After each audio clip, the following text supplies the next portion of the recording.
It's Easter. Just feels different. Move it all along there. Different Easter. It's a different social kind of distance. Yeah, you can just don't feel like Easter. Oh, but it is Easter. Hey, church family, welcome to Easter here at Southeast. Happy Easter. Happy Easter, Greg. You too, Brian. Have you ever in your life not physically been in the church building on an Easter Sunday morning? 59 straight Easters. I've always been in church, which, to say, church family, it kind of breaks our heart today, especially for sanguines. Oh, a couple sanguines like us like to shake some hands and high five, give some hugs. Crestwood campus, there's some older ladies on the back row. Love to come hug them, you know. Dude, you're one of the older guys. Yeah, whatever. But we can connect today. So I want to encourage you right now, if you would go to your phone and text the word connect. Greg's got his large print 733 phone going there. 733, because we can connect with you all during this Easter service today. So get your phone, text, connect to 733-733. Join us in. Yeah, and keep that phone handy there for a few minutes. We got a few ways that we can easily get some information to you that I think will be helpful. Now, one of those is for groups. And I don't know about you, but I just have felt like in this past few weeks, this season has just like highlighted the need and the desire to be relationally connected with people. And while we can't gather in person, we're making the change with a lot of our groups to move into this online territory. And so some of you are already getting connected in groups at your campus. Mm-hmm. You can find that information at your individual campus's Facebook page, but maybe you've never been connected. And this would be an easy way for you to jump into an online group. Just text the words online groups to that number, 733-733, and we'll send you a link. It'll be an easy process for you to get plugged in right there. I also want to encourage you to download the all-new Southeast app. I've been told there's a cool new app that is being prepared for you that should be helpful and informative and all those things. So just simply text SE app to 733-733. You'll be sent a download link, and it'll be an easy way for you to get convenient information from us. You know, Brian and I both were worship leaders in our past. And going way back. It is going way back. And it is challenging to worship when you can't be with the people in person. So when we begin to worship here in a few minutes, some of you with children or grandchildren, as the case may be. Grandpa Greg over here. Thank you. So if you go to southeastkids.com, you're going to find some tools there that'll take your children through a worship experience here on Easter Sunday that may be more beneficial for them. Just want to make sure that you're aware of that. Really want to thank the church family for allowing the generosity of God to pour out through you to so many people. A couple specifics. 4,000 meals have been delivered to medical professionals. By you. Yeah, not by us, but by you. $100,000 worth of food and thousands of medical supplies have been given by you and through you, so thank you. And also how you've just reached out to your neighbors, maybe widows and widowers, single parents, folks who are just older. You just want to make sure they're not alone and abandoned, and you've been getting food to them, phone calls, writing notes. Thank you for doing that. Just want to encourage you. God is generous, and he wants us to continue to kind of reflect who he is to our neighbors. So keep loving on your community and paying attention to who they are and being generous to them. It's been so inspiring to watch the church, really the church, live out what it means to be the church, even though we can't gather in this place in person. So thank you for being so faithful in doing that. I forgot what I'm supposed to say next, but it's like a normal Sunday at LaGrange campus. So, yes, that's it. We're ready to go with this unique Easter Sunday service. So grab a cup of coffee. Yeah. Greg always had to pick up after me in worship services, I think. I did. Grab your cup of coffee. Get your family there close if you're worshiping together. And just get ready to celebrate the good news of this Easter Sunday with your family. Yeah, and to some of you, though, as worship begins, my mother would say you need to get out of those pajamas and get into some Easter clothes, okay? Even though it's online, she was feeling comfortable. So get your Easter Sunday best. Comfortable. All right. Happy Easter, y'all.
From the beginning of time, God has been the giver of life.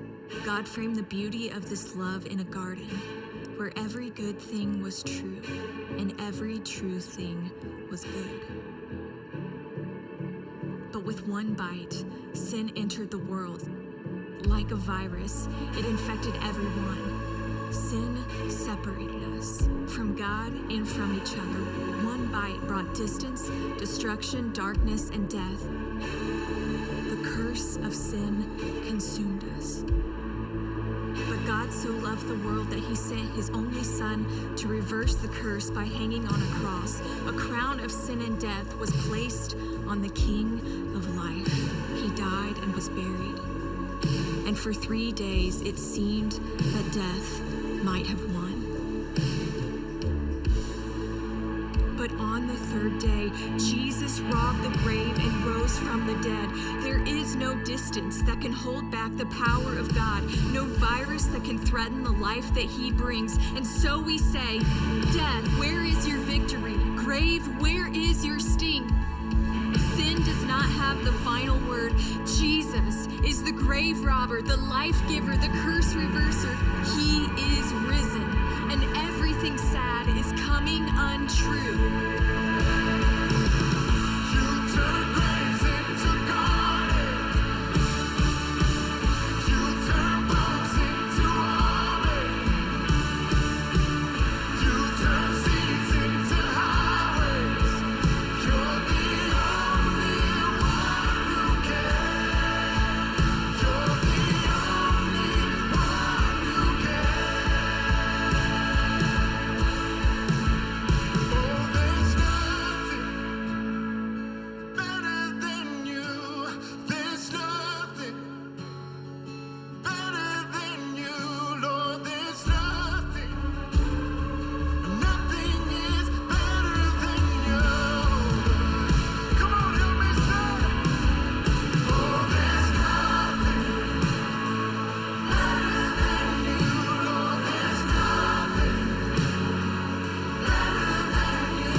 Guys, that's all I got.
days be marked by love. Let my worship make you known. Father, take this beating heart, and I surrender all, surrender all. With the breath you gave, I will lift my song. With the life you saved, I give you glory, Lord. From this heart you healed, I will give you praise. With the breath you gave, the breath you gave.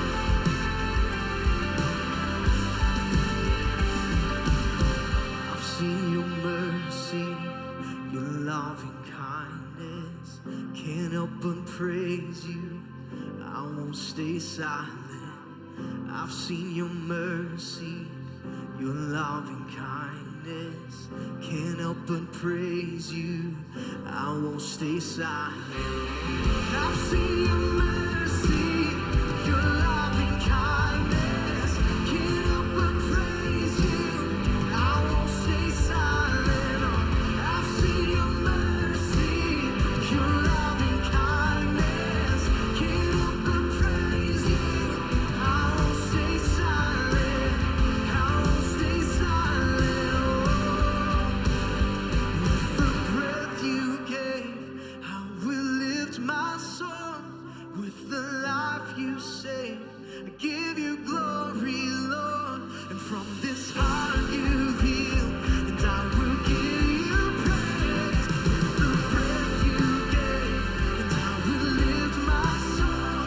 With the life you saved, I'll give you glory, Lord. From this heart you healed, I will give you praise. With the breath you gave, yeah. I've seen your mercy, your loving kindness. Can't help but praise you. No, I won't stay silent. I've seen your mercy, your loving kindness. Can't help but praise you. I won't stay silent. No, I won't stay silent. I will praise you,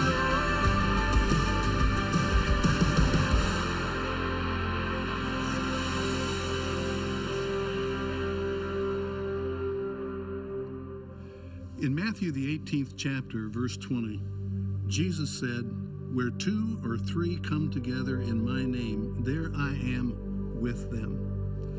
I grew up in northwestern Pennsylvania near Lake Erie. In fact, the area where I grew up was called Conneaut Valley, and Conneaut is an Indian term for land of the snow, and we had a lot of lake effect snow.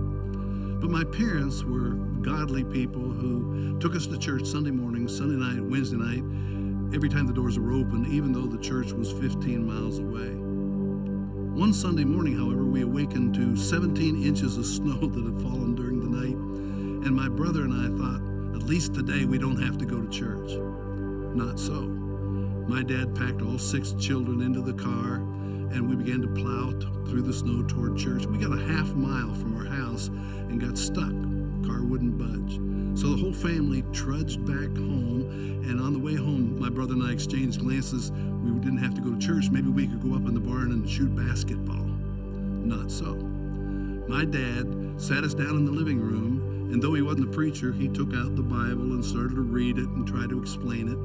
My older sister sat down at the upright piano that sat in the living room, and though she was an excellent pianist, she plunked out a few choruses and we sang. It was kind of awkward. And my mother went into the kitchen and got some saltine crackers and grape Kool-Aid and brought it into the living room, and we had communion as a family in our home. And to this day, 60-some years later, that is the most memorable church service I've ever participated in. Not the most polished, not the most inspirational, but the most memorable. Now, on this Easter, we're all disappointed that we can't meet together as a church, and we're sequestered in our homes, and we're about to take communion. But I think we need to be aware of the opportunity, parents, to create memories and to establish priorities.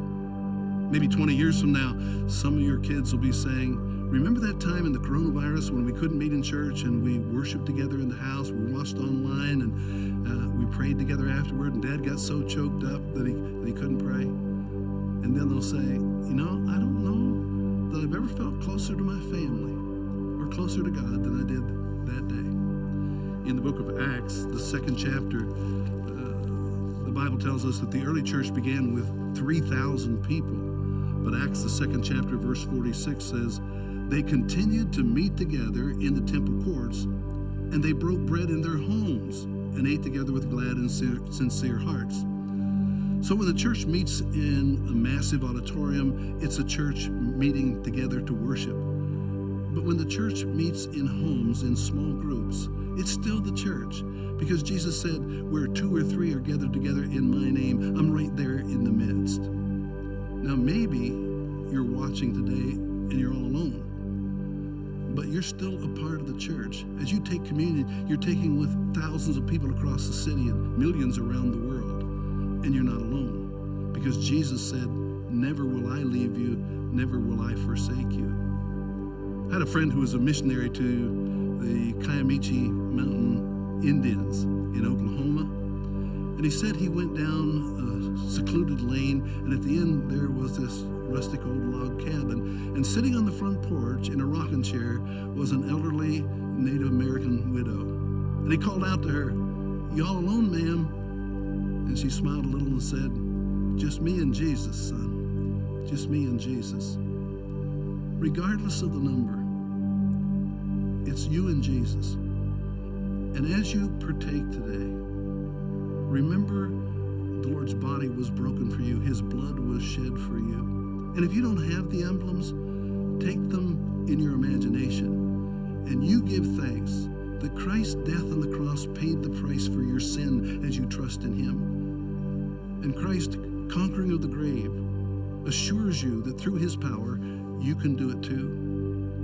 And as you take, you give thanks that you're not alone, that He is with you. And therefore, in this quiet time that follows, you can hum along with this hymn and say, "It is well with my soul." Let's pray. Father, we thank you that the righteous died for the unrighteous. We thank you that we, through the resurrection, have this hope of an inheritance in heaven that can never perish, spoil, or fade, kept for us. We claim that promise today that where 2 or 3 are gathered in your name, you're right there with them. And we pray this prayer in the strong, saving name of Jesus. Amen.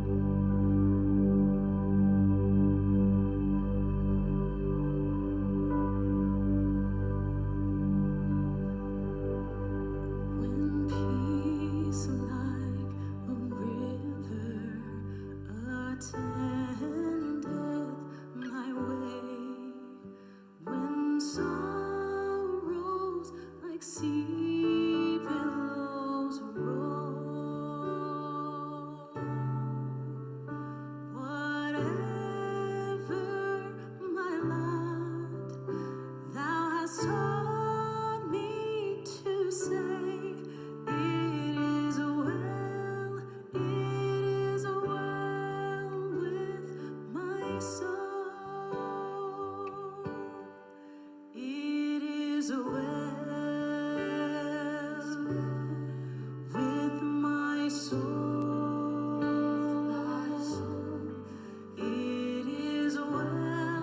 It is well with my soul.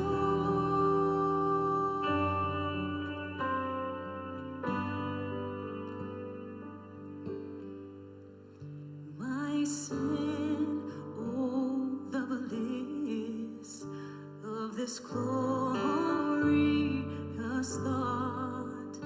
My sin, not in part, but the whole,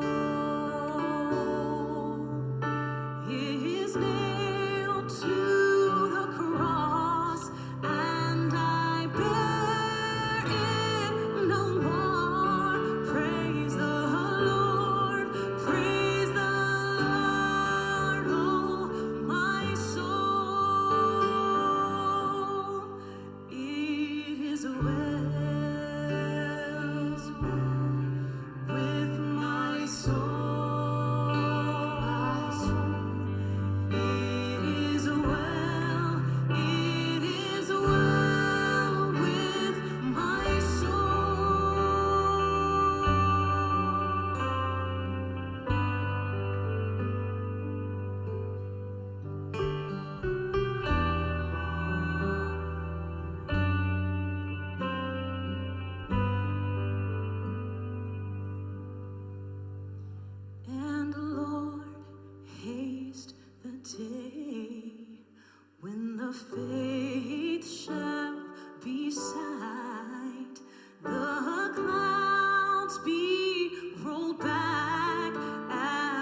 scroll. The trump shall resound, and the Lord shall descend. Even so, it is well with my soul. It is well with my soul. It is well with my soul. Say it is well with my soul. It is well with my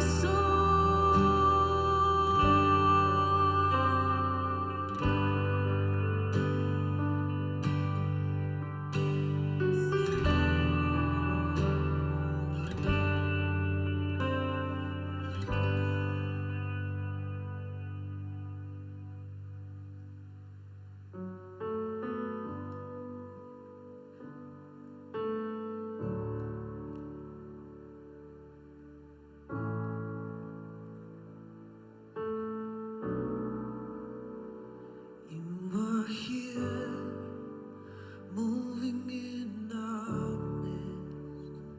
I worship you. I worship you.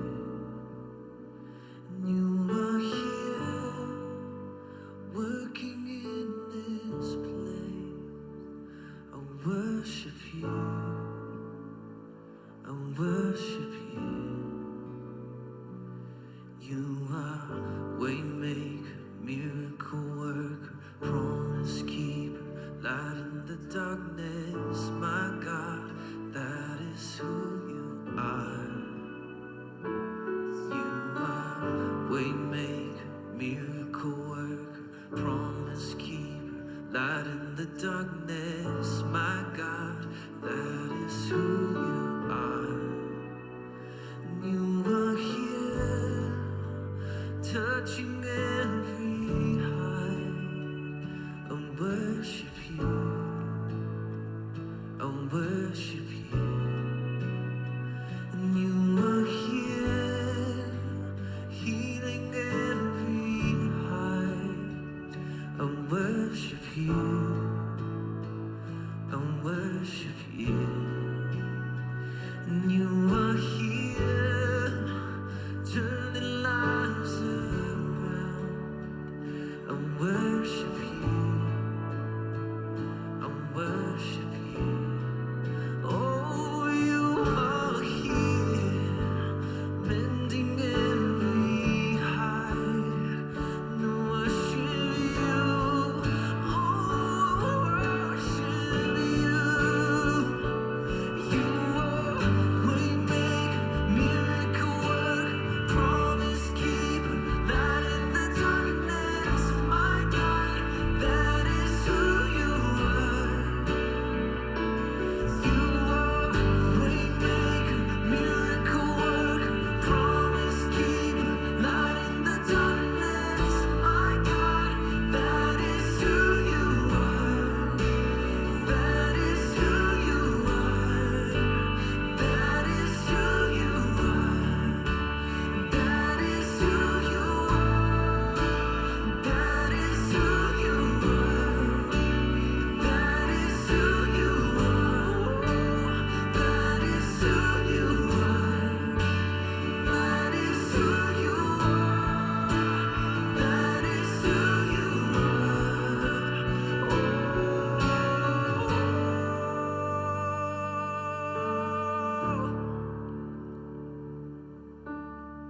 God, that is who you are. The waymaker, our light in the darkness. And even though we walk through the valley of the shadow of death, we will not fear, for you are with us, God. You are with us, and you are for us. And if you are for us, nothing can stand against us.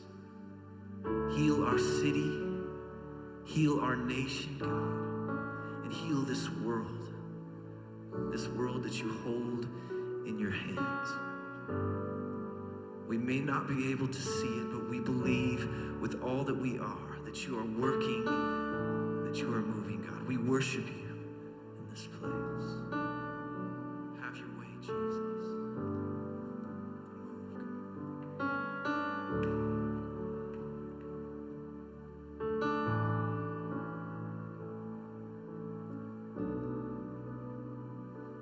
God.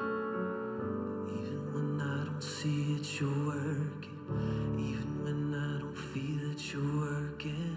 You never stop working. You never stop working.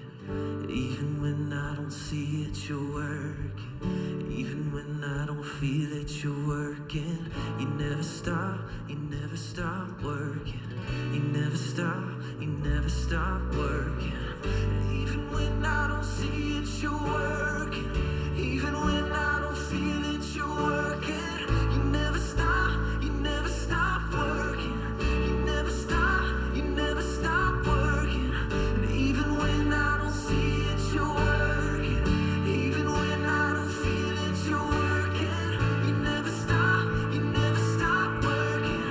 You never stop, no, never. You are waymaker, miracle worker, promise keeper, light in the dark.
till that stone was moved for good, for the Lamb had conquered death, and the dead rose from their tombs, and the angels stood in awe, for the souls of all who'd come to the Father are restored, and the church of Christ was born.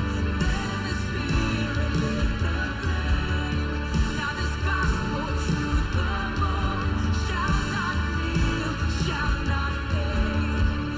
By His blood and in His name, in freedom I am free. For the love of Jesus Christ, who is resurrected me. Oh, we praise You, Lord. Praise the Father, praise the Son, praise the Spirit, three in one. God of glory, majesty,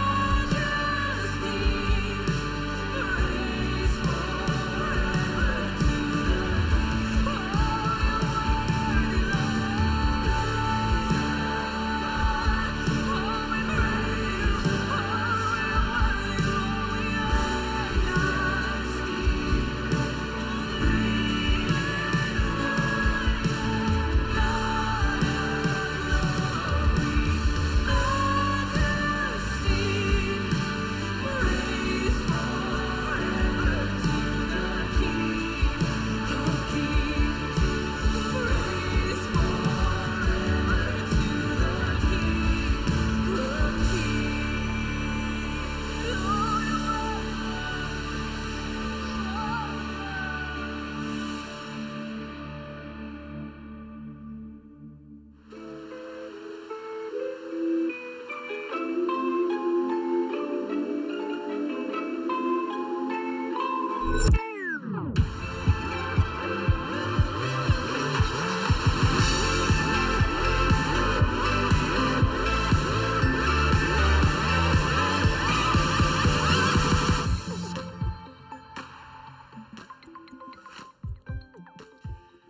It was Easter, and they had quarantined themselves. They sat in an upstairs room, and they waited for time to pass. They wondered when it would be safe to go outside again. And how much longer are we going to be stuck in here? Will things ever go back to normal? A week ago, they never could have anticipated that this would be their new reality. Things, though, had changed so quickly. Most of them had lost their jobs, and when this was over, they were going to have to go back and start again. Some would have to try to relaunch a business. Others would try to get an old job back. But for now, they sit in this room trying to keep their distance from people and waiting for some updated news about what's happening on the outside. But it looked like they were going to be there for a while, and they could feel the anxiety building as they thought about how much life was going to change when this was all over. On that Easter evening, they sat quarantined in an upstairs room, and they were filled with fear and facing an uncertain future. And it may sound like I'm describing Easter for us today in the year 2020, but it turns out this Easter has a lot in common with the first Easter, because on that first Easter, everything was shut down. And after Jesus was crucified and put in a tomb, and his followers realized what that meant, they were filled with fear. I mean, would they be next? And anxiety grows when two factors come together, when there is this heightened sense of vulnerability and a diminished sense of power. When you feel vulnerable, but it seems that you can't do anything to change your circumstances, that is a recipe for anxiety. And it is the way I think many of us are feeling this Easter. But to be clear, it's the way the followers of Jesus were feeling on that first Easter. They, more than 2,000 years ago, were overwhelmed with fear and anxiety. John 20, verse 9 says that Sunday evening, the disciples were meeting behind locked doors because they were afraid. Now, we have some language that we might use to describe what the disciples are doing. It's language that we wouldn't have used. It really wasn't even a part of our vocabulary a few months ago, but we would say that the followers of Jesus were social distancing, or we might say they were sheltering at home. And much like us, they were trying to understand, how could this have happened? How could things have gone so wrong so quickly?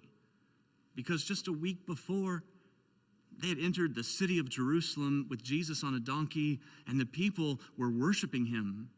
And within a week, their whole world had been turned upside down. And now, Jesus was dead and buried, and with him, their hopes and their dreams for the future. And so now they are quarantined, and they are trying to understand what their new normal is going to look like. It is amazing how quickly things can change. My daughter Morgan and her fiance Harrison had planned a big wedding for May 16th. More than 500 invitations were ready to be sent out. Dresses were on the way, tuxes had been ordered, venues had been reserved, deposits had been made, a special honeymoon had been planned, and there were going to be all kinds of showers and parties leading up to that big day, and it was going to be what she had dreamed of since she was a little girl. And then things started to change. And they would adjust, and then things changed some more, and they would adjust some more. And then things would change again, and they would change again. And then came the cancellations, showers canceled, venues canceled, plane tickets canceled. Nothing was going according to plan. When I saw Morgan a few days ago, I could tell she wasn't herself. I said, "Hey, beautiful, you hanging in there with all of this?" And she looked at me with those big brown eyes that have melted my heart since the day she was born. And her eyes welled up with tears, and she said, "My honeymoon got canceled today." Well, I've been a husband and a father long enough to learn the hard way that this isn't the time to offer perspective and problem solving. And so I gave my girl a hug, and I told her I was sorry. And she said, "It's just that nothing is going the way it's supposed to." If there was ever a sentence that describes what life can be like, it's that one. Nothing seems to be going the way it's supposed to. Now look, I know we shouldn't be surprised by any of that. In fact, a few chapters earlier in John 16, Jesus told his followers very directly, in this world you will face trials and you will face sorrows. In Matthew 24, Jesus tells his followers that before he returns, before he comes again, it will be nation rising up against nation, and there will be earthquakes and pestilence. The word we might use, pandemics. So we shouldn't be surprised. Well, here's what happens to the disciples on that first Easter. They are filled with fear. They've quarantined themselves behind locked doors, and while they're there, they've heard whispers of Jesus and his resurrection, but they didn't have proof, and they needed some evidence, something they could hold on to. And that evening, the hope they needed was about ready to make his way through their locked doors, because John 20, verse 19 tells us, suddenly Jesus was standing there among them. "Peace be with you," he said. Suddenly Jesus is with them, and that house, in a moment, has gone from anxious to being filled with peace. And what Jesus did on that first Easter is what Jesus wants to do on this Easter. Because look, they weren't meeting in a church building. They weren't at the temple. There weren't thousands of them gathered together. Jesus showed up to a small group of people in a room of someone's house. And I just really believe that's what he wants to do in your house today. And I think what he said to them is what he would say now. He would say, peace be with you. Peace be with you. Peace be with you when you've cleaned the house and it looks like a war zone in less than 24 hours. Peace when your child climbs into your important Zoom calls. Peace when you're overwhelmed by the irony that you are quarantined, but you can't get a moment alone. Peace when you felt lonely and isolated long before the quarantine started, but now it just feels like you've got no one. And peace to the college student, because you were living on your own and you had to move home, and now your parents are calling the shots again. Peace to those of you who are on your 46th Hallmark movie. Peace when you think it's Friday and you realize it's only Monday. Peace when you ran out of toilet paper and all the kids are home from school. And peace, I would say, peace to you poor people who love routine and structure, because it's just all gone right now. Peace when the kids in the house have lost control and you're about ready to lose your mind. Peace when you can't hug your kids because you are a healthcare worker caring for people who might be infectious. Peace to you who have lost a loved one in the middle of this. And you're not only grieving your loved one, but you're grieving the absence of a real funeral. Peace to those of you who have moved your parents into a nursing home, but now you can't even see them. Peace to you, my daughter. When you spend your whole life planning and looking forward to a wedding and a honeymoon, and it's not at all how you thought it would be. And so Jesus appears to them, and he speaks peace. And the next thing he does, I love this, is he offers proof, gives them evidence. Look at verse 20. It says, as he spoke, what did he do? He showed them the wounds in his hands and his side. He gives them evidence to believe that he rose from the dead. And I mean, if you believe that, if you really believe that Jesus conquered death and rose from the dead, it changes everything. Jesus shows them the evidence. There's a best-selling book called The Case for Easter. It's written by Lee Strobel, and Lee's background is in law and investigative journalism. And so he lays out the evidence for the resurrection in The Case for Easter. And this week I had a chance to interview Lee, and I asked him if he would just take a few minutes to share his story and to share some of the evidence of the resurrection with our church family. Take a look.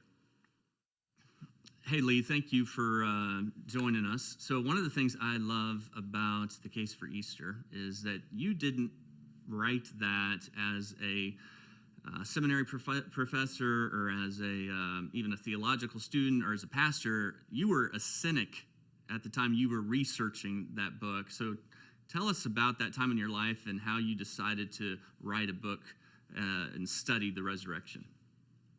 Well, I was an atheist for much of my life. My background's in journalism and law. So you can imagine I tend to be a person who looks at evidence, facts, reason, logic. And I lived a life, consequently, that was consistent with that philosophy. In other words, I thought if there is no God, if there is no heaven, if there is no hell, if there is no judgment, then the most logical way to live my life would be as a hedonist, someone who just pursued pleasure. And that's what I did. So I lived a very immoral and drunken and profane and narcissistic life. I mean, that was my life. What people saw, I was legal editor of the Chicago Tribune. And what they saw was me winning awards for investigative reporting. But what they didn't see was the other side, which was me literally drunk in the snow in an alley on Saturday night. And this affected everybody, affected my family. I remember my little daughter, Allison, when she was a toddler, if she was playing with some toys, some blocks or something in the living room, and she would hear me come home from work through the front door, her natural reaction was just to gather her toys and go in her room and shut the door. Is he going to be drunk again? Or, you know, she at least was nice and quiet in there. So that was our life. And I was successful in my career, but at the same time, I was crumbling inside. Did you have interest in faith at this time? I think you may have been the one to introduce this idea of the difference between a skeptic and a cynic, right? Like someone who is asking questions versus someone who's not even open and not seeking answers. Where were you spiritually? Yeah, I was in many ways a cynic, and it was really what changed things for me was my wife came to me one day and gave me the worst news I could ever get as an atheist, which is that she had become a Christian.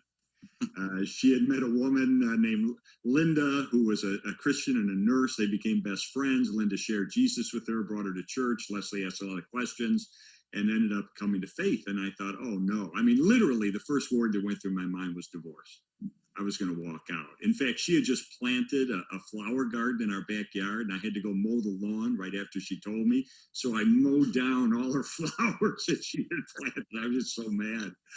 But I stuck around, and I saw two things happen. I saw a lot of positive changes in her character and in her values and the way she related to me and the children. And it was winsome and it was attractive.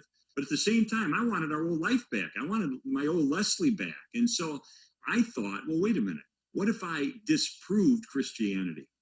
And I knew the entire Christian faith hinged on the resurrection of Jesus. So I thought, I've seen, as a journalist, plenty of dead bodies. I've never seen any of them come back to life, especially after 3 days. So I thought, how hard could this be to disprove a resurrection? I thought I could do it in a long weekend. And so I decided to take my journalism training, my legal training, and systematically investigate what is the historical data, what is the evidence. And I tried to do it like an umpire would ump a baseball game. I'd call a ball and a strike. I wanted to be honest. I was a journalist. I wanted to look at both sides. But my secret hope was I could disprove it and rescue her from this cult that she'd gotten involved in. How long was that journey of you studying the resurrection and trying to disprove the faith by proving that Jesus didn't come back to life? It was 1 year and 9 months from start to finish.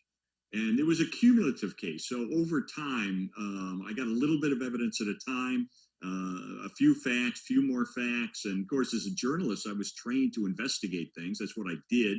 And so it was common for me to do research. And so it kind of fit my personality to do that kind of research. So you've written hundreds of pages that speak to the evidence for the resurrection. I'd love to hear just what was personally compelling to you. Were there a few pieces of evidence that were watershed moments for you on this journey? Yeah, I like to summarize the evidence using 4 words that begin with the letter E, because Easter begins with E. And I'll go through it real quickly. The first E is for execution, that Jesus was really dead after being crucified. No less of a source than Journal of the American Medical Association, which is a secular, scientific, peer-reviewed medical journal, carried an investigation into the death of Jesus. And this was their conclusion, quote, "Clearly, the weight of the historical and medical evidence indicates that Jesus was dead even before the wound to his side was inflicted." We have so much evidence for this that even the atheist New Testament scholar, Gerd Ludemann, says that it's historically indisputable that Jesus was dead. So the first E is execution, Jesus was dead. Second E stands for the word early. We have early accounts or early reports of the resurrection of Jesus. In other words, reports that go right back virtually to the scene itself. Why is that important?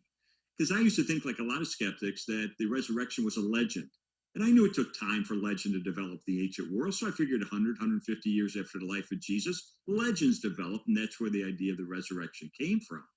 But what I learned blew that out of the water, because we have preserved for us a creed, a statement of conviction of the earliest church that has been dated back by scholars to within months of the death of Jesus. And this is eyewitness-based. It mentions the names of specific eyewitnesses and groups of eyewitnesses, including 500 people at once who encountered the resurrected Jesus. And this report of the resurrection, as I say, has been dated back by many scholars, including James D.G. Dunn, who's one of the greatest scholars in this area. And his conclusion was, quote, "This tradition or this creed, we can be entirely confident was formulated as tradition within months of the death of Jesus." That's far too quickly to write it off as a legend. Third E is for the empty tomb. And the strongest evidence for that is everybody admitted the tomb was empty. Even the opponents of Jesus, when the disciples began proclaiming that Jesus had risen, we know from sources inside and outside the New Testament that how the opponents of Jesus responded was by saying, "Oh, well, the disciples stole the body." They're conceding the tomb is empty. They're trying to explain how it got empty. And of course, the disciples didn't have the motive or the means or the opportunity. So everybody, there's no dispute. Even the opponents of Jesus conceded implicitly that the tomb was empty. And then the fourth E is eyewitnesses. Most of what we know in terms of facts from ancient history, we know based on one or maybe two sources of information. And yet, for the conviction of the disciples that they encountered the resurrected Jesus, we have no fewer than 9 ancient sources, inside and outside the New Testament, confirming and corroborating their conviction that they encountered the risen Christ. That is an avalanche of historical data. And so that, in a nutshell, is the kind of evidence that I, as a journalist trained in law, found clear and compelling that Jesus, he didn't just claim to be the Son of God, he backed up that claim by returning from the dead. One of the points that you make that was really compelling for me was when you make the point, they'll die for something they believe is true, but they won't die for something they know is a lie. Am I getting that right? That's exactly right. And that was probably the final piece of the puzzle that went into place for me. You know, we have 7 ancient sources, 6 of them outside the Bible, that confirm that the disciples lived lives of deprivation and suffering as a result of their proclamation that Jesus had risen. What actually happened to them in terms of their deaths can get a little bit murky in history, but that's not the point. Their willingness to die for it is indisputable. Well, of all human beings who've ever lived in history, the disciples were in a unique position to know whether this is true or whether it's false. They were there. They talked with the risen Christ. They ate with him. They touched him. They knew the truth. And knowing the truth, they were willing to die for it. That tells me something about the veracity of their claims. Did you have a set time that you remember where you stepped over a line? Absolutely. It was 2:00 in the afternoon on November the 8th of 1981. And I had set out all of my evidence to kind of review it once more, because I said to myself, a good juror reaches a verdict. And so I reviewed everything and came to that. And that's when the scales just kind of went like that. And I realized this is true. And then I didn't know what to do. But my wife had pointed out a verse to me, John 1:12. Says, but as many as received him, to them he gave the right to become children of God, even to those who believe in his name. And I realized that verse forms an equation of what it means to become a child of God. Believe plus receive equals become. So I said, okay, now I get it. I believe, based on the data of history, that Jesus didn't just claim to be the Son of God. He backed up that claim by returning from the dead. I believe it, but that's not enough. I had to receive. Receive what? Receive this free gift of forgiveness and eternal life that Jesus purchased for me on the cross when he died as my substitute to pay for all of my sin. And when I would receive that gift of his grace in a prayer of repentance and faith, I would become a child of God. So I got on my knees and I poured out a confession of a lifetime of immorality that would absolutely curl your hair. And at that moment, I received complete and total forgiveness through Jesus Christ, and I became a child of God. And then some of the most compelling evidence, I think, for the resurrection is what Jesus does in our lives after we believe and receive. I think one of the most powerful ways God has used your story is not just evidence that you have shared with people, but it's your own personal life. So I'd love to have us end by you just personally saying how God has redeemed, how the resurrection has personally changed your life and your family. Sure. I mean, after I prayed that prayer, and after I was baptized, and after I became part of a vibrant church like yours, after I learned to read the Bible with fresh eyes, after I learned to pray and to worship, God began to change my values, my character, my morality, my priorities, my attitudes, my worldview, my relationships, my parenting, my marriage. I mean, all these things over time began to change for the good. So much so that my little daughter, Allison, was 5 years old when I came to faith. And all she had known was a dad who had been absent, angry. I actually kicked a hole through our living room wall in anger one day, coming home drunk. That was her whole existence for the first 5 years of her life. But starting on that Sunday afternoon, after I came to faith in Christ, and over time, as he began to work in my life, she started to watch. Something's changing with my dad. Something's different with my dad. Something's new with my dad. And it took about 4 or 5 months. And then finally, one day, it was a Sunday, she came up first to her Sunday school teacher and then up to Leslie. And she said, I want God to do for me what he's done for Daddy. Some of the most compelling evidence for the resurrection is to see lives change one at a time. Lee talked about one of the biggest changes in his life was experiencing that kind of peace, but that wasn't all. His life didn't just go from being hostile and volatile to being filled with peace. Before he believed and received, he was angry and he was moody, but now his life is marked with joy. His sins have been forgiven, and God's grace got rid of his guilt and his shame. And before he believed and received, he was working hard, even had some success, but he was frustrated and life felt aimless, but now his life is marked by purpose. And listen, this is the difference that the resurrection makes in our lives. And it's as true today as it was on that first Easter Sunday. And Jesus came in and he spoke peace in that home. And he showed them evidence. And verse 20 says they were filled with joy when they saw the Lord. Verse 21 says, again, he said, peace be with you. As the Father has sent me, so I am sending you. And so Jesus appears to them. And here's what they find in the resurrected Jesus. They find peace and joy and purpose for life. And what's interesting is if you keep reading, you find out that the outside circumstances don't really change for these followers of Jesus. Like the threats, they don't go away. What was causing them such fear and anxiety, those things don't disappear. In fact, it seems like they escalate. In other words, the storm wasn't immediately replaced by clear skies and sunshine, but what they discovered in Jesus was a joy and a peace and a purpose that was found and rooted in a hope that could not be shaken. One of the most beautiful things for me to witness as a pastor these past few weeks is that what we talk about is true. That when we talk about the peace and the joy that Jesus offers us, it's real, like it's all real.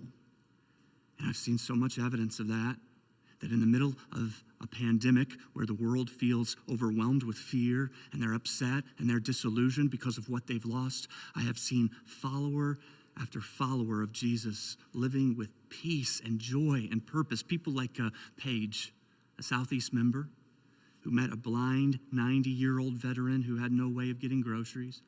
And so Paige shops for him and makes sure that he's taken care of. I think about our children's ministry who emptied out the nursery room and donated 10,000 shoe covers to the Veterans Hospital ER workers. I think of Tina, who learned about a single mom who needed to work from home, but she didn't have a desk and certain supplies. And so Tina and some of her friends got a desk and went and got a Walmart gift card. I think about Brad, whose men's group bought 40 dozen donuts for healthcare workers to let them know that they're thinking of them and praying for them. I think about Sarah, who is a single mom, and she delivered a box of food with her boys to an 82-year-old neighbor. I think about Glenn, who turned his neighborhood subdivision into a ministry ground. He got all of his neighbors together to sing happy birthday to a 90-year-old neighbor. And she couldn't leave the house. But just because she was isolated didn't mean that she had to feel alone. And I think of this church. I think of this church family who gave the largest normal weekend offering in the history of the church this past weekend. And there were no six-figure gifts. It was just one person after another who understands that in the middle of the darkness, it's the time for the church to shine a bright light, that now is the time for followers of Jesus to rise up and give of themselves so that we can be the hands and the feet of Jesus. And so we can live with this peace and this joy and this purpose because of the resurrection. Because the resurrection means that this life is not all there is, that we have hope beyond this life. Our hope is in heaven. Now look, just stop and think about that in context. Like, what's the worst thing that the coronavirus or any other disease can do to you? What's the worst thing? Worst case scenario is death. But if you're a follower of Jesus, worst case scenario immediately becomes best case scenario. This is the difference that Jesus makes. And so Jesus said in John 11, I am the resurrection and the life. And anyone who believes in me will live even after he dies.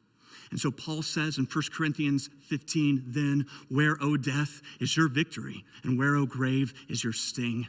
I love the way the Message puts this. Death is swallowed up by triumphant life. Who's got the last word, O death? O death, who's afraid of you now? And Paul is talking trash to death. He's mocking death because he knows that the resurrection means that death has been defeated once and for all. I was reading on the CDC website this week where the term corona comes from. And according to the CDC website, the virus was given the name corona because of, quote, the crown-like spikes on its surface. That apparently under extreme magnification, the coronavirus looks like a thorny crown. But quite literally, it is the thorny crown virus, and it has come to represent the pain and the suffering and the disappointment of this world that seems to have no end. And I don't want you to miss it, because Jesus understands that. Like right here, right now, Jesus understands, because before there was a thorny crown virus, we know that Jesus wore a crown of thorns. He wore a crown of thorns so that the thorny crown virus would not have the final word in this life. And on the cross, he wore a crown of thorns. He experienced the suffering and the pain of this world, and he breathed his final breath. His dead body was laid in a tomb for 3 days. But in that tomb, Jesus was putting an end to suffering and death once and for all. In that tomb, Jesus was having the final word. And on the third day, he rose from the dead. And that means that we have a hope that cannot be shaken. We have peace and joy and purpose because our hope is in heaven. And Revelation says in heaven, there'll be no more mourning or crying, no more suffering or pain, no more death or disease. Some of you know I keep a running list of what won't be in heaven. I call it my no more list. I like to update it and then share it, the new version, once in a while, just reminding all of us what won't be in heaven. Because Jesus died and rose again, it means that one day in heaven, there'll be no more Parkinson's, no more death row, no more cancer, no more divorce, no more rejection, no more loneliness, no more jail cells, no more depression, no more casts or crutches, no more wheelchairs, no more pacemakers, no more radiation or chemotherapy, no more suicide bombers or school shootings. There'll be no more anxiety medication, no more middle of the night phone calls. There'll be no more crosses on the side of the road. There'll be no more child abuse. There'll be no more rape. There'll be no more breakups. There'll be no more coughs or colds or flu shots. There'll be no more acne, no more love handles or saddlebags, no more cottage cheese thighs, no more double chins, no more body deodorant, no more deodorant stains. No more shaving or waxing, no more yelling or fighting, no more traffic, no more road rage, no more addiction, no more drama, no more hormones, no more crash diets, no more spanks, no more gossip, no more stubbed toes or embarrassing moments, no more concussions, no more autism, no more doctors, no more needles, no more taxes or bills, no more mechanics or dentists or lawyers or plastic surgeons, no more politicians, no more elections, no more funeral homes, no more orphanages, no more nursing homes, no more waiting rooms, no more animal hospitals, no more treatment centers, no more courtrooms, no more divorce papers or pink slips, no more foreclosure notices or motionless ultrasounds, no more tiny caskets, no more shame, no more thorns and thistles. No more conflict and confusion, no more dust and ashes, no more quarantines, no more gloves or face masks, no more social distancing or sheltering in place, no more toilet paper or Zoom calls, no more hand sanitizer, no more Lysol spray, no more ventilators or vaccines, no more viruses. No more. Jesus says in Revelation, I have come and I make everything new. I'd love to ask you on this Easter to remember the hope of the resurrection by taking some time and focusing on what won't be in heaven. Maybe in your own home, you make your own list, your own no more list of what won't be there. I'd love for you to share it with me. You can post it on social media with the hashtag no more list. But this is how we maintain our hope. We remember where it's found. It's found in Jesus, and it's not found in this world. It's found in the life to come. So look, it's amazing how things can change and how quickly it can happen. And I know that some of you never thought you'd be locked up. Never thought you'd be dealing with those kind of fear and anxiety and addiction, depression. You just never saw this coming. Some of you can't even believe you're watching this right now. But I believe that Jesus wants to do this Easter what he did on that first Easter. I believe he wants to show up in your home. I believe he wants to make his way through maybe the locked doors of your house. And he wants to come in and he wants to reverse the curse of sin in your life. He wants to turn graves into gardens. He wants to replace your fear with faith, your anxiety with peace, your anger with joy, and he wants to give your life purpose. The question is, do you believe? And are you ready to receive? Let me pray. God, this Easter feels like it's different than any other Easter, and yet we realize that maybe it was a lot like the first one, where Jesus, you came back to life, and when you came back from the grave, you carried the keys of death with you, and you now offer us joy and hope and peace that can only be found in you. And so, God, I pray for everyone who is watching this right now. It's my belief that it's no accident that they're watching this.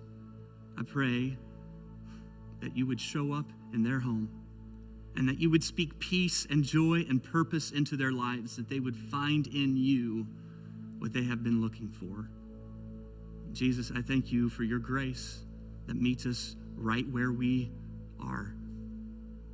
You don't have to wait for us to walk into a church building or attend a service. You're coming to us right here and right now, and you're giving us your love and your grace. I pray that you would allow us to believe it, to really believe it, and then to receive it. It's in Jesus' name we pray. Amen. Oh, there's nothing better than you. There's nothing better than you, Lord. There's nothing is better than you. Oh, I found it to be true. No, I'm not afraid.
I don't know about you, but as Kyle was sharing that no more list, I couldn't help but think about the names and faces who felt the hurt and effects of this broken world in these ways, especially during this time.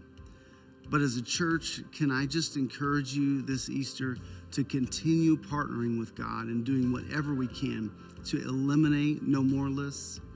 This is who we are. We're an Easter people, and we're committed to unleashing the hope of Jesus on this world. If you're joining us and you've never experienced the hope and freedom that Jesus offers, we want you to know we're here for you and would love to walk with you on your journey in committing your life to Jesus. And we believe it's the only real hope that we have, the only true victory that lasts forever. So if that's you, simply text CONNECT to 733-733 for a tangible next step in being a part of our church family. Someone from one of our campuses will contact you and help you start that journey. As Kyle mentioned today, as a church, you've been so generous in your giving, and wow, how God has multiplied that is amazing. And that generosity has in turn met so many immediate needs and has shown the love of Jesus to so many in our community. So thank you. And if you want to continue to help us be the church by giving, it's real easy. Just text GIVE to that same number, 733-733. And since you're already on your phone, don't forget to share your No More list with the hashtag No More list and tag Southeast in it so that together we can encourage one another and remember our resurrected King who's making all things right and good again. Well, happy Easter to you and your loved ones. We love you, and we look forward to the day where we can see you face to face again. And hey, if you want to continue the conversation, we'd love to encourage you to stick around and chat with us as we continue to celebrate Easter. Brian Seitz, our LaGrange campus pastor, and a few others will be live across all of our platforms, like live right now. Happy Easter, and we'll see you next week. Well, everybody, it is so good to have you here, and I hope you'll stick around just for a few minutes. I got Bryson and Jonah and Eddie here with me, and we are live, so it's not pre-recorded. Like, this is real time, and we'd love to hear from you and interact with you. Man, such a unique, guys, right? Such a unique, but really, really powerful Easter, and there's just so much in that last hour or so that has been so impactful to me. I want to ask you guys that are joining with us here, chime in on the chat stream and whatever platform that you're on, and let us know what stuck out to you. Let us know what was especially meaningful or powerful to you. Let us know how we can continue to pray for you, and we'll do that too. But we want to hear from you. And I don't know about you guys, what stuck out to you so much, but for me, of course, Lee's story was so powerful, and I've read some of his writings in the past, and I know the titles of his books have been flowing in the chat stream there. But just that simple statement from his daughter, Allison, 5 years old, to see a noticeable change in her dad, enough to say, I want Jesus to do for me, what he did for daddy. And I can't help but think that maybe some of the best evidence of the fact that Jesus is alive would simply be the way that we live surrendered to him, and a watching world will take notice. But there's a lot in there. What's something that stuck out to some of you guys? Eddie, what about you? What jumped out to you? Yeah, this comment from Gina, who's a nurse, she said this. She said, I needed this sermon. As a nurse, my anxiety has been really high. Jesus will overtake this virus. I will go to work with a new perspective. And I think it goes to what you're saying, Brian, is that compared to ourselves, there's change. Compared to ourselves, there's hope and perspective that we didn't have. So I really appreciate, Gina, you sharing that. Yeah, for sure. Jonah, how about you? Anything jump out to you, either on a strand there or that you just observed personally in the message? Absolutely. When Lee mentioned that, God essentially changed everything for him for the good, right, over time, and just how powerful of a statement that is. That's definitely something that that I can resonate with, and it's obvious in the comment section that we're seeing that it resonated with a lot of other folks as well. Yeah, that's right. Neil from Facebook said kind of what you just hit on, Jonah. He said, nothing is going according to my plan, but then he put in capital letters, but I am definitely growing closer to our Lord and Savior. I'm reading my Bible more and praying more. I've been pouring my heart out to God. And I love his little tag at the end here, like I should have been all along. I think that's happening for a lot of us, this kind of cumulative effect that Lee talked about of discovering, the truth about who Jesus is and what a difference it can make. Bryson, how about you? What's striking you over there? Yeah, so I was reading through Facebook and I see this comment from Tim. He says, such a good reminder that following Jesus doesn't always promise an easy and smooth path in life, and we'll experience troubles and difficulties. But with Jesus, man, he's our guide when we remain in him. And I'm reminded, Kyle talked about this Friday night for those of us that tuned in. But Jesus says, man, in this world you will have trouble, but take heart, I've overcome the world. So just the incredible message of the gospel, that amidst all of this chaos and just the uncertainty that we experience in life, man, we have hope in the resurrection of Jesus. And that one day, Kyle went down that list, right? One day heaven is going to be incredible. So just that faith and that trust that we can place in Jesus because of what he's done for us.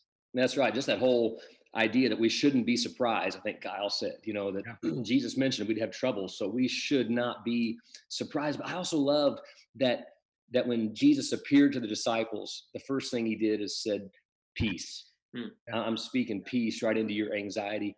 Bryson mentioned that no more list, and we want to hear from you too. And I'd encourage you right now, those of you who are still with us in the text streams on whatever, the chat stream on whatever platform you're watching on, maybe you would just put in there, what would you add to that no more list? Like, what are you looking forward to in heaven that won't be there? And I know in my family, my older brother passed away suddenly a couple of weeks ago, and so clearly that idea that there will be no more death is so appealing. And I know many of you, for many of you that hits close to home. No more illness, no more heart attacks, no more funerals. And so I'd love for you just to chime in there. What would you add to your no more list? I see Lynn is acknowledging here on Facebook that I think she's saying she's had a few meltdowns. Maybe she's speaking of somebody else in her house. I don't know. She says, I'm sure I'm not the only one. And man, praying for those of us that share her feelings. Lawrence simply said on Facebook, I'm a absolute walking testimony to all that was said. So what are some of the rest of you seeing? I know there's much that we're pulling from and identifying with in there. Eddie, let's go back to you. Yeah. So Craig, to your story, Brian, about your brother, Craig said on Facebook, I lost my mom 1 week ago, the no more list, but there's no more death. And I'm seeing some comments like that. The no more is because the tomb is empty, we have hope and we have assurance that there is more to come. There is life after death. And we have hope of him because he rose from the dead. Yeah, that's right. Danny on YouTube said quite simply, no more pain. And I love that. Jonah, what are you seeing in there as people are chiming in? That thread is common right now, just as far as no more pain. I'm also seeing, let's see, from Anna, he does truly turn mourning to dancing. Danny, no more pain. Brenda, no more crying or heartbreak. Melissa, no more pain, no more suffering. So a lot of folks are feeling that right now. And I think this message was just right on time for so many people. Yeah, that's right. I wonder, as these comments are still rolling in here, was there something, Bryson, Jonah, Eddie, in your life? Of course, Lee had his kind of 4 E's in there, but was there some evidence? Was there ever a point in your life that you realized? And I want to ask those that are in the chat strands here too. What was it for you? If you're a Christ follower, I know you guys are, but for those who are chatting with us here, what was it for you that kind of flipped that switch? What was it for you that helped you, turn the page and decide, what, Jesus is who he said he was, and I'm gonna surrender my life to him. I'd encourage you to share that in the text strand there. My guess is what was meaningful for you will also be meaningful for somebody else. And so, Brian. Yeah, Eddie, go ahead. Go ahead, Bryson. You sure? Go ahead, bro. We're also Yeah. polite deferring. Bryson, you're up. Man, for me, I think about some of the most influential people in my life. So whether it's my parents, whether it's my youth pastors growing up, just the people that I saw Jesus really modeled in, the way that they loved, the way that they poured into me, the way that they reacted in situations like this. Obviously not on this scale, but in moments when life is throwing punches, and just that joy and that peace and that confidence in Jesus. So it is, my story is a lot like Lee's daughter, where I just saw that modeled in someone over me, who cared for me and loved me. And I thought, man, I want some of that. Like, I see the fruit that the gospel is producing in their lives. So that's kind of my story. Yeah. Eddie, what about you? You were jumping in to say something there. Yeah, Brian, it's funny. I grew up in church, great Christian family, church that believed in the Bible and taught it. But, it was my parents' faith, to be honest with you. And I remember in college, I took a class in Indiana University on philosophy and another on world religions. And man, I had no answers. And so it was kind of that Lee moment where it had to become my faith. And I had to go to the tomb and decide, you know what, for me and my beliefs, I believe this is true. And it was the evidence of an empty tomb that finally convinced me during college, you know what, I do believe. And I do believe it, and I believe it for myself. Yeah, that's right. And so many of you are chiming in here. I see Hannah on Facebook who said, and I love this, I'm a caregiver, so I am worried about it every day, but I have to turn it over to God. There's somebody who has a faith and trust that God is going to be faithful. Darren on Facebook is a nurse serving at a bedside in the ER, believing in Jesus is what gets me through each encounter. And I know I'm protected from illness. I have everlasting life in him. Thanks, Darren, for sharing that. Jonah, what are you seeing as people? Because I'm seeing this too. Are you seeing some of those that people are chiming in, that it is their faith in Christ that's strengthening them and getting them through? What's jumping out to you in the text strand right now? Absolutely. This comment from Amy on Facebook that says, this nurse who has shared with other people that I work with that is a believer, that yes, this whole thing is scary, but the two of us aren't afraid. And what the end result is to be with him in heaven with no more sickness. Yeah, that's so good. That's So good. Well, it is, I feel like if I had a nickel for every time somebody said this is such a weird season, we're in, right? But it is such a challenging season. And I think what's happening is that so many of us, Mike mentioned on Facebook, we're taking this, and I don't know if God is, shaking us to get our attention, but at least many of us, wherever your faith journey has you right now, many of us are taking this as a time to really kind of reevaluate what is significant and important. So Mike simply said, I've needed this time to be still and to increase the intensity of my prayer life. It's been a great time of spiritual growth.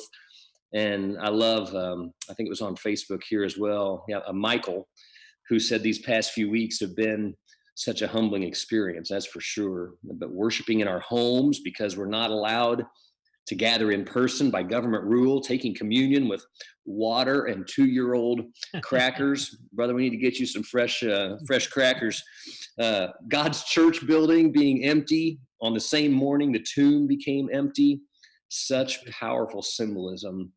It's hard not to be moved. And I think that's right. Man, I think that God is getting our attention. If you're joining with us, I hope, again, regardless of what your faith journey is in this moment, I hope that you are beginning to see that he is a God who loves you and he wants to bring peace. I love what Kyle said right there at the top of his message. Anxiety grows when we have this heightened sense of vulnerability, but a diminished sense of power. And I can't help but think, what if the sense of power grew because you were putting your trust in the resurrection power of Jesus? So thanks for chiming in there. Keep sending in those no more lists. Keep letting us know how we can pray for you. If you are near one of our campuses here, I hope that you'll plan on getting connected when we get to join back together. But Eddie, Jonah, Bryson, thanks for jumping in. And thank you all for chiming in with us here. We look forward to seeing you soon. Have a great Easter.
crashing over me.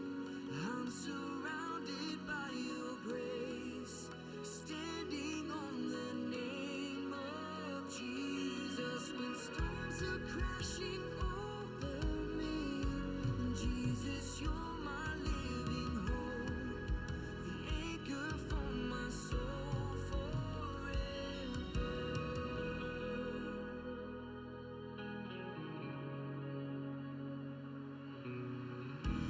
Lift my eyes to see you are with me now. You're the breath I need. You're my solid ground. You paid it all for me. There's nothing your love can't do.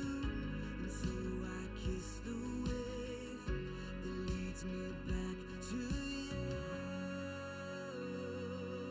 When storms are crashing over me, I'm surrounded by your grace, standing on the name of Jesus. When storms are crashing over me, Jesus, you're my living hope, the anchor for my soul forever.